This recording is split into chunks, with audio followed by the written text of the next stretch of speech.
Senegal is an LDC, a least developed country, which is one of the targets for the organization to have as many LDCs as possible, and ideally to have at least 50% of the member countries coming from LDC. The second reason is the dynamism at the leadership level in Senegal, where all the way from the president down to the ministers and the key stakeholders, there is a strong interest into getting Senegal transitioning into a different model of growth, and the green growth actually nicely fits into that. And over the past few months, a number of initiatives in Senegal that we also think will be beneficial to the other countries include the development of innovative mechanisms for funding. One of them is the waste to energy, the valorization of waste from slaughterhouse into energy for electricity and heat. The other one is the development of financing mechanism, innovative financing mechanism like the Renewable Energy and Energy Efficiency Fund. This is a tripartite process, I would say, initiative from the government of Senegal, GGGI, and the African Development Bank that will start with $50 million and over 24 months when it's become optimal to have about $200 million. And this is to improve access of the private sector into the funding, but also getting the private banks involved into the initiative and accessing quality projects that they will be they have the assurance to fund. Another couple of more aspects where some lesson learned can be also used in other places. One is the green secondary cities. The government of Senegal expressly asked GGGI to have a focus on secondary cities and help them play a key role in the country's economic transformation. So GGGI supported the government with key stakeholders to come up with green secondary cities guidelines adopted in 2016, and then there is a roadmap that is being implemented from 2017 with 3 pilot cities. Out of these three pilot cities, one of them is a brand new city out of scratch, where the model of eco-city will be designed and developed so that promoters and developers will use it. There are 5 pillars where we action on. One is renewable energy and energy efficiency. So energy efficiency piece has to do with the construction code, the design, as well as the equipment and material to be used there. On the water and sanitation aspect, so it's the whole valorization of waste, whether it's liquid waste or solid waste.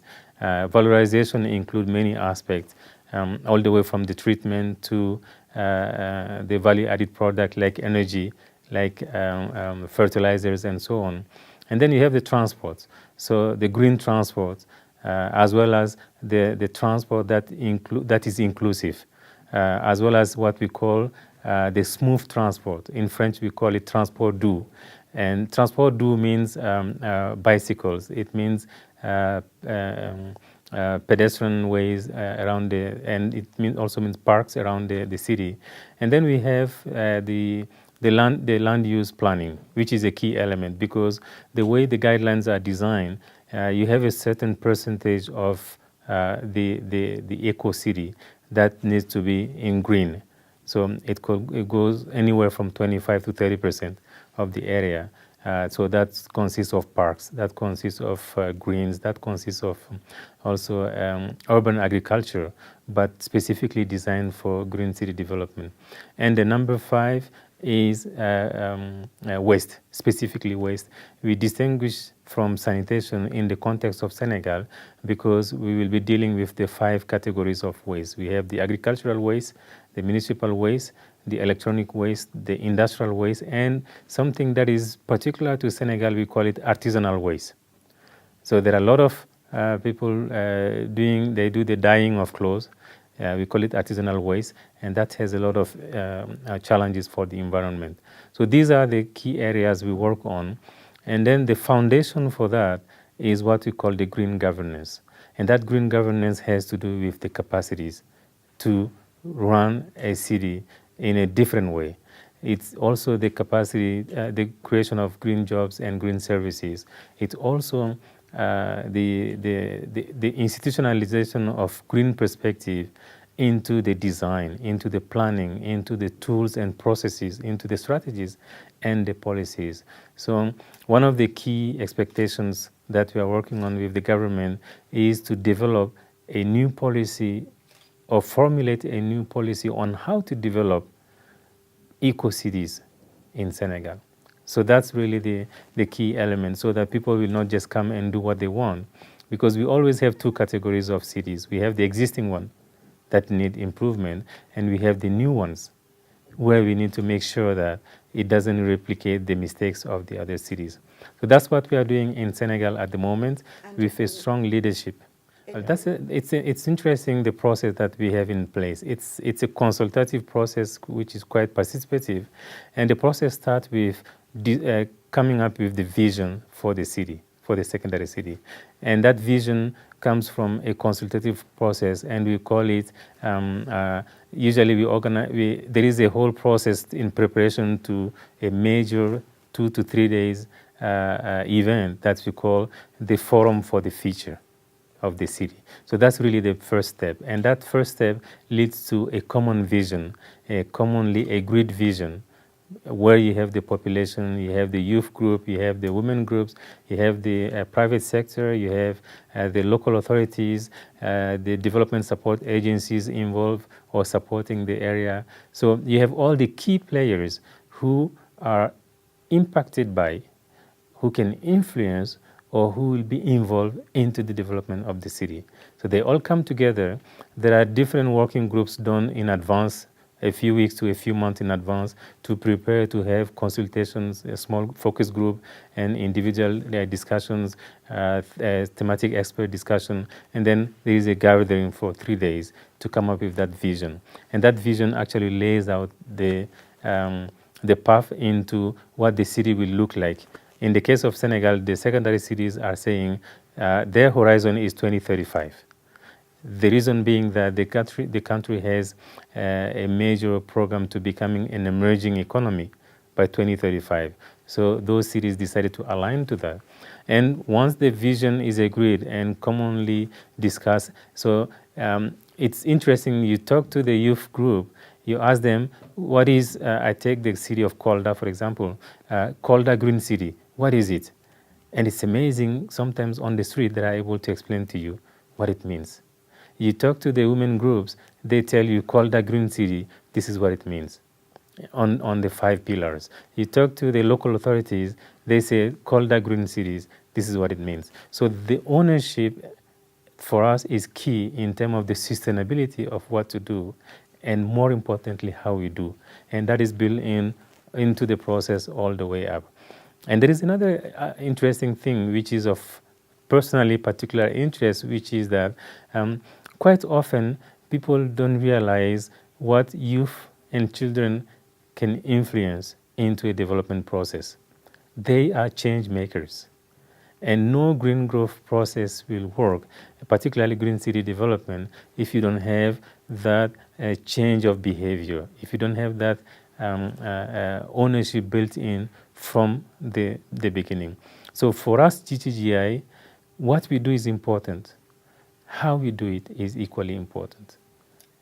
Well, the Renewable Energy and Energy Efficiency Fund is just one example of having the PPP, the public-private sector partnership, develop into the process. So all the green cities that we are supporting to develop are built onto the emphasis on the private sector role to play in there.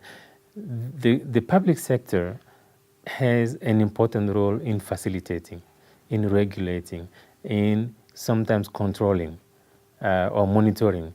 But it's the private sector that actually is going to lift. It's where you will see the creation of jobs and resources. Grants will be available, but it's always limited. But the major infrastructure costs will have to come from the private sector. So the private sector will always look for profit. But what's happened in the case of Senegal, and it's similar to many other countries on the continent, is that the private sector sometimes may have good ideas in terms of project or programs, But how to take those ideas to bankability? You have the capacity issues there. And then you have a second major constraint, which is access to finance. So the idea of bankability is that when you take a project idea, it takes a lot of effort to have the feasibility studies, to pre-feasibility, feasibility studies, and to do the all financial modeling, and to look at the scenarios, and to see what are the rate of return depending on different scenarios. What will make this project profitable for the private sector, and then what makes the project attractive to the financing institutions. So that's the whole process, and that bankability also has a number of risks, and that's where we get on the other side. You have the private bankers, where you have two major constraints. One being they don't have the assurance of the quality of the projects. In Senegal, for example, the latest figure we have for 2016 is that 35% almost of projects being rejected by financial institutions are due to poor quality of the project. So the financial institution, because green growth or the green infrastructure or green project is something new for them, so there is a challenge in terms of having that assurance that the project is good in terms of quality. And the second one is that the sector also needs, they need the support. They don't want to invest into the expertise to sit within the bank and do that quality check, but they also cannot invest into supporting the project developers or promoter to get to that bankability.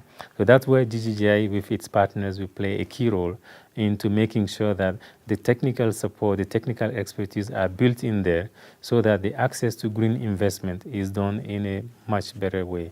The Renewable Energy and Energy Efficiency Fund is a good example of that mechanism where you have the interest from the private banks because of the models. The model has a governance that is transparent. The model has a technical advisory by GGGI that allows the project developers to have the necessary support to get there to the bankable stage and provide the assurance to the bankers that these projects are of good quality. And then the model also includes some guarantee in terms of funding. So it's quite innovative. So we had a very good discussion with the bank sector, the Professional Association of Professional Bankers, earlier in the week. And then later in the week, last week on Thursday, we had the conference with 80 participants from all across the board, from development support agencies to private banks to equity fund managers to guarantee fund managers, investment fund managers, as well as public sector and GGGI. So for us, this model is, and that's where it's become important, we look at the scale. This is in renewable energy and energy efficiency. We may be able to replicate into agriculture by adapting it. Right. We may be able to replicate in transport, replicate into water and sanitation and so on. Because many private sectors are interested, but the similarities in terms of capacities or lack of capacities, limited capacities, you find them the same. In many countries on the continent, when even individual, when they go to the bank and they want a loan, sometimes you provide, the guarantee that you provide is sometimes even more than the loan value itself. Just to give you an example, so it's never 100%, it's 110 or more % that is being required. And unfortunately, the local private sector will not develop when they cannot access the finance, when they cannot be up to speed in terms of competing for that. And there is a corporate association in Senegal. One of the comments was, well, all the projects are being taken by foreign companies because the local companies cannot access funds.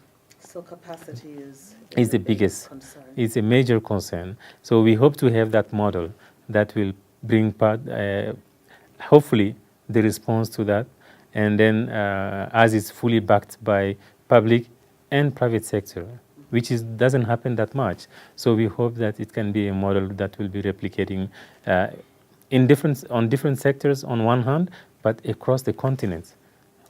So Senegal is, the expectation is to have Senegal as a regional hub, but the first step is going to cover Burkina Faso, and that's to do with the process of accession. So Burkina is in the process of finalizing the accession. It goes through the parliament, and once it's approved, the operation starts. And hopefully, we'll be able to cover other countries and other initiatives in the region.